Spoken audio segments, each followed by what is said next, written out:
से बिना कारण से ही कुछ महिलाएं मिलकर के कथा सुनने जाती थी। चंचुला ने देखा, देवियों कहाँ जाती हो? कहा उस मंदिर में वहां कथा हो रही है, हम वहां जाती है। कहा क्या होता है? कहा भगवान का गुणगान होता है। कहा मुझे भी ले चलो। कहा चलो ना, वहां कोई मना करने का थोड़ी ना है, जिसकी इच्छा वो चले। और सज्जनों, चंचुला साथ में भोले बाबा का भजन करने की कथा सुनने के लिए महिलाओं के मन नहीं था जाने का, बिना मन के। मन कथा में जाने का नहीं था, बिना मन के जा रही है। लेकिन जाने के बाद में ऐसा आनंद आया जिसकी सीमा नहीं थी, बड़ा आनंद। और महाराज कह रहे थे, जो कथावाचक संत पुरुष थे वो कह रहे थे, भैया नरकों की गति का वर्णन कर रहे थे। जो महिला अपने पति को छोड़ करके पराये पति की ओर दृष्टिपात करती है, कुसंग करती है, उसको ऐसा नरक मिलता है, ऐसी सजा मिलती है। चंचुला ने विचार किया, अपना तो मामला गड़बड़ हो गया। और निश्चित संतों की वाणी गलत नहीं होती। और सज्जनों, उसको बड़ा पश्चाताप हुआ। कथा का विश्राम होने के बाद में चंचुला हाथ जोड़ करके संत महापुरुष के शरण में गई है। कहा भगवान प्रणाम करते हो, कोई ऐसा उपाय तो बता दो जिसको करने से मैंने ऐसा कुसंग कर लिया, लेकिन अब मैं किस प्रकार से भोले बाबा को प्रसन्न करके उनकी कृपा पा सकूं। ऐसी कृपा कर देंगे? संत बड़े दयालु होते हैं। संत हृदय नवनीत समारा, संतों का हृदय मक्खन की तरह होता है। पर दुख कातर होते हैं संत, दूसरों के दुख को देकर के जल्दी पिघल जाया करते हैं। संतों ने कहा, देवी चिंता मत करो, अपने हाथ में कुछ है नहीं, निश्चित आप भोले बाबा का ये पंचाक्षरी मंत्र मैं आपको बताता हूँ, इस पंचाक्षरी मंत्र का जप करो। और जप करते करते इतना करो कि भोले बाबा आप पे प्रसन्न हो जाए। और सज्जनों, चंचुला ने जो है अब तो सारे दुर्गुण उसके दूर हो गए और सब कुछ मन में त्याग करके, सब कुछ छोड़ करके, मिल जाए तो खा लेना, समय मिले तो नहा लेना, नमः शिवाय ओम नमः शिवाय लगातार जपती रही।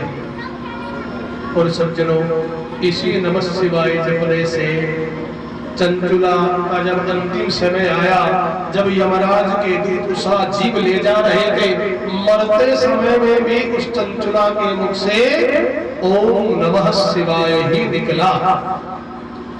और उस ओम नमः शिवाय के प्रभाव से चंचुला यमराज के यहाँ नहीं जाकर के भोले बाबा के द्वार कैलाश धाम में पहुंच गई।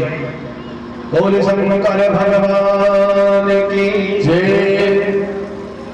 ये बिना मन की है जी। चंचला का मन नहीं था जाने का। संत महापुरुषों ने गाया है क्या, भाई को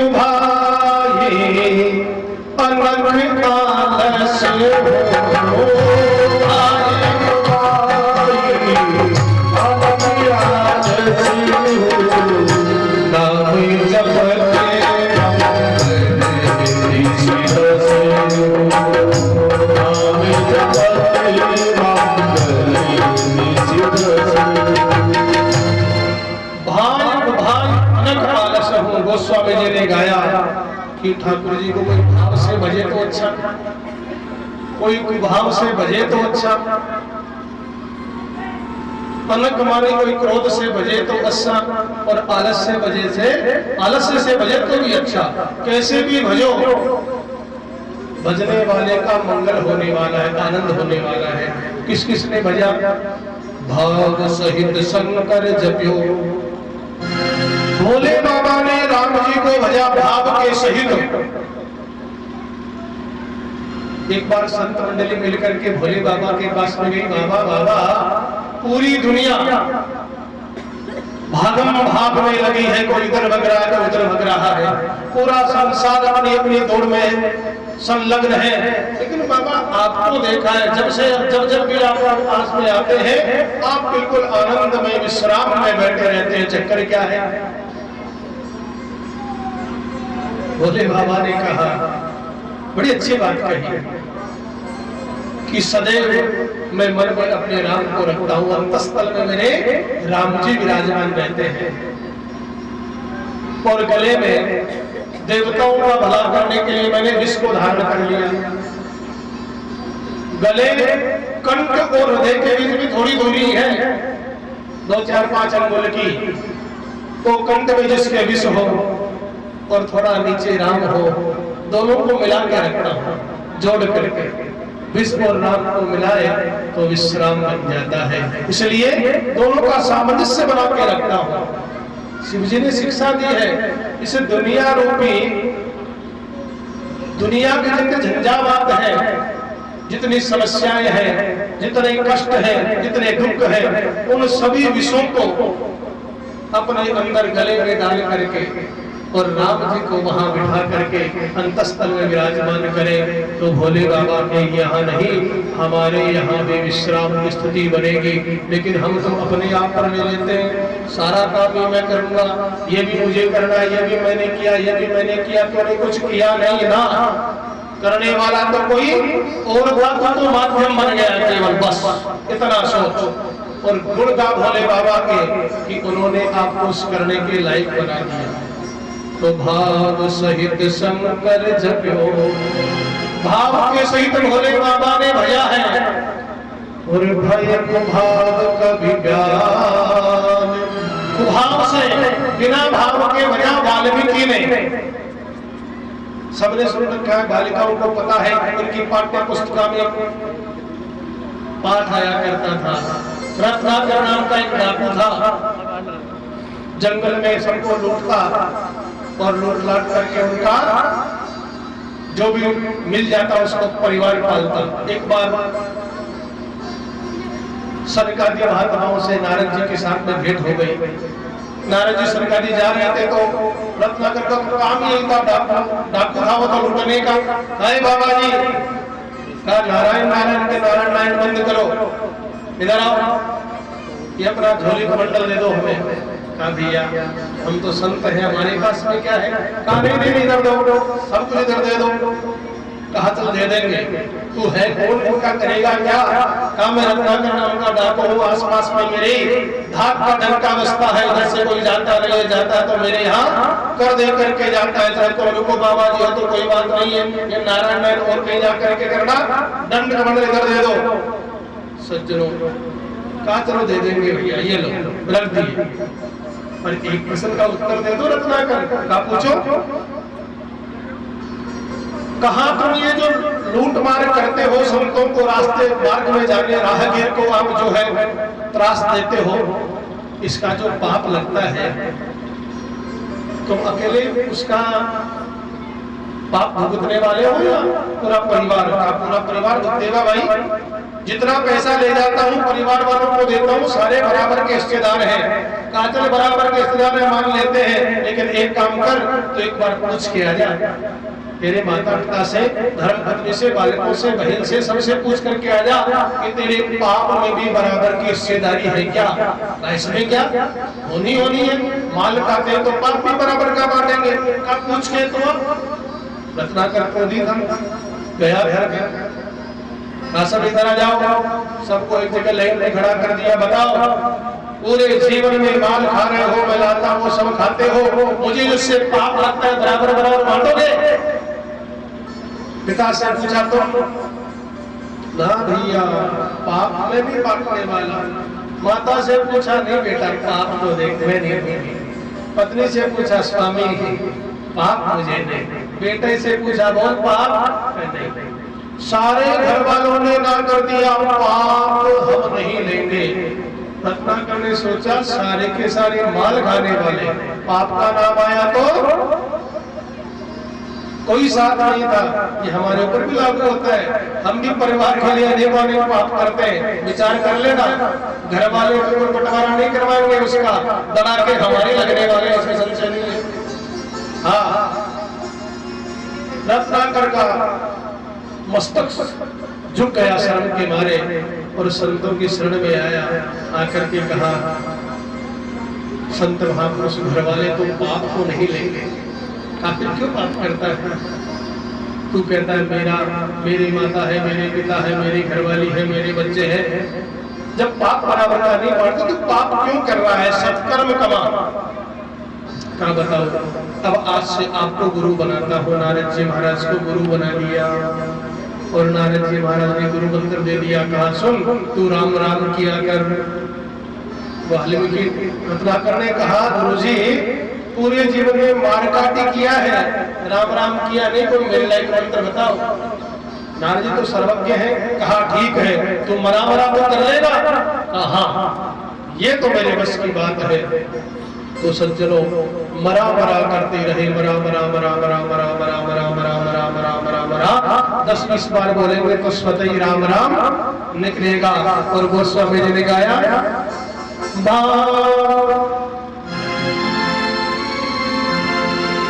मरा मरा करने के बाद में तुलसीदास जी जो है, वाल्मीकि भगवान जो है वो अखंड ऐसे संत के रूप में परिणत होकर के जिन्होंने एक वेद के 4 वेद और 18 पुराण 6 उपनिषद लिख दिए। सज्जनों उल्टाना में जगत जग जाना, उल्टाना में जगत जग जाना, वाल्मीकि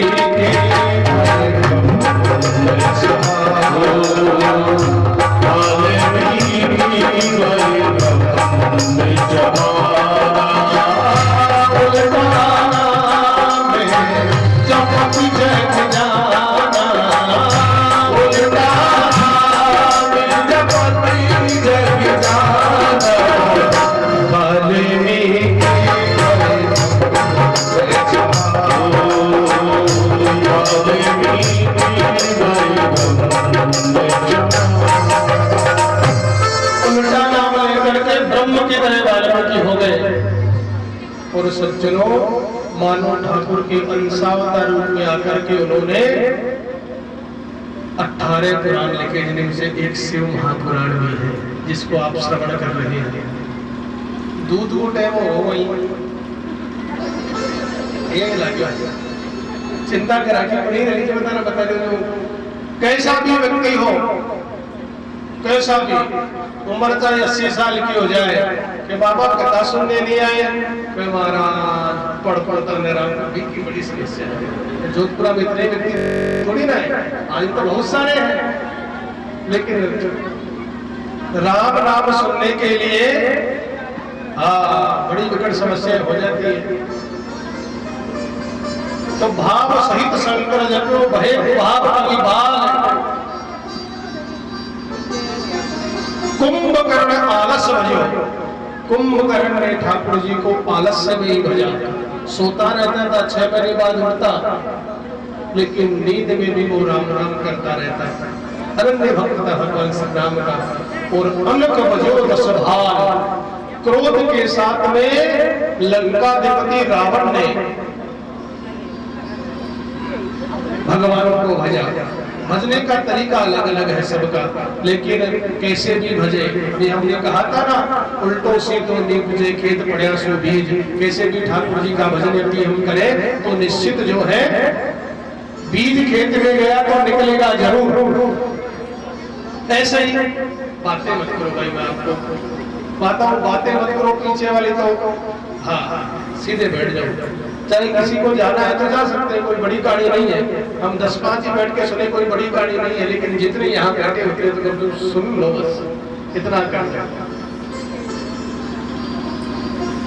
चंचुला ने बिना मन के ही भोले बाबा की कथा सुनी तो सज्जनों शिव के पार्षद आ गए और शिवलोक में ले गए।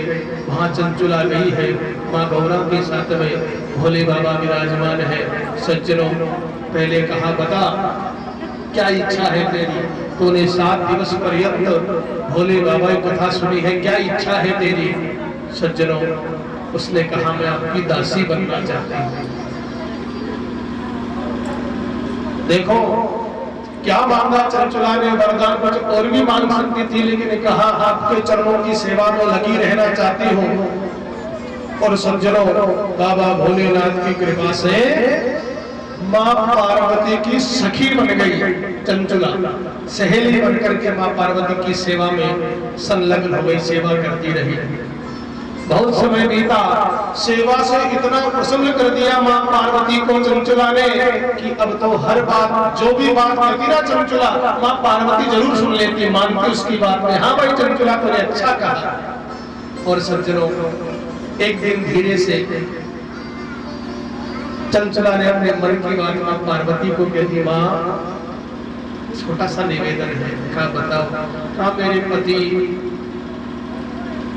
जो देह त्याग करके चले गए, मैं उनसे मिलना चाहती हूँ। वो कहाँ है जरा बता सकती हैं?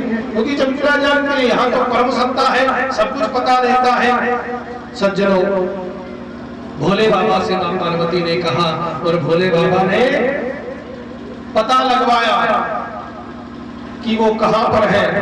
तो भोले बाबा ने कहा वो विंध्य पर्वत के ऊपर प्रेत रूप में विराज रहे हैं। और सज्जनों, आकर के भोले बाबा ने पार्वती मैया ने चंचुला से कहा कि तुम्हारे पति प्रेत योनि में है और वो बिंदु जो है वहां पर विंध्यगिरि पर विराज रहे हैं। अब क्या करें? पार्वती मैया से फिर सेवा करते हुए चंचुला ने प्रार्थना की, मैया कैसे भी करके मेरे पति की वो प्रेतत्व गति दूर हो जाए, वो प्रेत से आपका भक्त बन जाए, उसकी वो गति दूर होनी चाहिए। सज्जनों, माँ पराम्बिका पार्वती मैया जो है बड़ी भक्त परायण है। चंचुला की सेवा से प्रसन्न होकर के और माँ पार्वती ने अपनी आंखें मूंद करके कहा, तो चिंता मत चंचुला, तूने मेरी सेवा बड़े प्रेम से की है, तो मैं जो है तेरे पति का तुझसे साकार रूप में मिलन करवाऊंगी। ऐसा कह करके और मैया ने आंखें बंद करके तुम्बुर नाम के ऋषि को आवाहन किया, बुलाया। और आंखें बंद कर याद करके ही तुम्बुर नाम के ऋषि आकर के और मैया पार्वती को नमन करते हैं। मैया जी प्रणाम, आदेश करें। क्या आदेश है? कहा, संत प्रबल महर्षि तुम्बुर, आप यहाँ से विंध्यगिरि जाए और विंध्यगिरि जाकर के वहां पर प्रेत है, उसको जाकर के पहले बंधन में बांध करके उसे शिव महापुराण सुनाए, उसकी प्रेतत्व गति दूर हो जाए, दिव्य बना करके हमारे पास आए। वो तो आज्ञा माँ पार्वती की अखंड ब्रह्मांड नायिका है, ललितांबा ब्रह्म का भगवती है। और मैया का आशीर्वाद पाकर के अपने आप को कृतार्थ समझने लगे कि मैया जी ने मुझे आदेश कर दिया तो मैं तो निहाल हो गया। बड़े हर्ष के साथ में आनंदित होकर के तत्क्षण ही तुम्बुर जो है महर्षि तुम्बुर विंध्य पर्वत पर चले गए। और सज्जनों, वहां पर उस प्रेत को एक जगह स्तंभित करके वेद मंत्र को वहां से रोक करके और सज्जनों शिव महापुराण को सुनाया है बड़े आनंद के साथ में। जब ये पता चला कि महर्षि तुम्बुर विंध्यगिरि पर शिव महापुराण कहने के लिए जा रहे हैं, सज्जनों वहां पर सारे के सारे देवताएं, देवांगनाएं, नदियां मूर्ख रूप लेकर के, पर्वत मूर्ख रूप लेकर के आकाशमार्ग से होते हुए वहां विंध्यगिरि पर इकट्ठे हो गए और कहा, ऐसा शिव महापुराण रूपी जो महाग्रंथ है, महर्षि तुम्बुर जैसे ब्रह्मवेता यदि कोई संत गाए तो उसको सुनने में हम सबका कल्याण होगा। सज्जनों, उस प्रेत के साथ में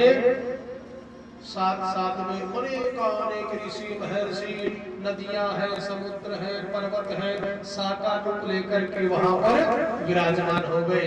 और महर्षि तुम्बुर ने अपना आसन जमा लिया और कथा कहना प्रारंभ किया।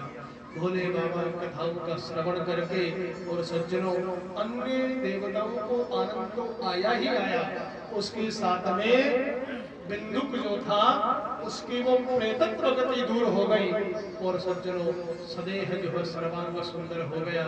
और ला करके महर्षि तुम्बुर ने पार्वती को बिंदुक को संभलाया। लो मैया जी, आपने कहा था इसकी जो है प्रेतत्व गति दूर करनी है, आपकी आज्ञा पूर्ण हुई। और सज्जनों चंचुला और बिंदु पति पत्नी आपस में मिलकर के बड़े प्रसन्न हुए और वही कृत संकल्प हो गए, चरणों में गिर गए भोले बाबा माँ पार्वती के चरणों में और दोनों से प्रार्थना की, मैया और भोले बाबा आज के बाद में हम दोनों केवल और केवल आपका भजन ही करेंगे। और सज्जनों दोनों के दोनों लग गए भोले बाबा की तपस्या करने में। सज्जनों भोले बाबा जो है स्वयं बाहर से तुमको ने ज्ञान दे दिया, लेकिन ज्ञान अब भोले बाबा से स्वयं बिंदु और चंचला ने पाया और उनको अपना सर्वस्व मान करके भगवान भोले बाबा की कृपा के लिए, उनकी आशीर्वाद के लिए हमारा जीवन धन्य हो जाए, इसलिए वहीं कैलाश पर्वत पर बैठ करके भोले बाबा का शिवलिंग का निर्माण किया और वहीं पर ओम नमः शिवाय ओम नमः शिवाय पंचाक्षरी इस महामंत्र का जप करते हुए अपने आप को परम धाम में अर्थात भोले बाबा में ही समाहित कर लिया। बोले गौरी शंकर भगवान की जय। जय तो बोल ले वो माना। आज आपने प्रसाद नहीं पाया है, लेकिन अधिकतर तो पाके आए हैं। प्रसादी पाई माता जी? अच्छा कौन पाई? चलो कोई नहीं, कल से हल्का फुल्का पाके आना। जय तो बोल दो, है ना। श्री भोम्याजी महाराज की जय। राजा रामचंद्र भगवान की जय। आपा तो पायड़ा ना। हनुमान जी महाराज की जय।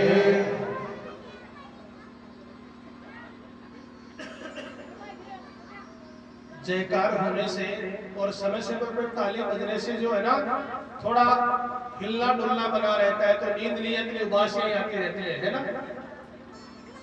पुरानी याद है कि नहीं है? गत बार ही बताया था मैंने कि जब राम जी ने कुंभकर्ण को मार दिया तो उसकी धर्मपत्नी कुंभकर्णी आई राम जी के पास में। बनाश्री बना रहे हैं।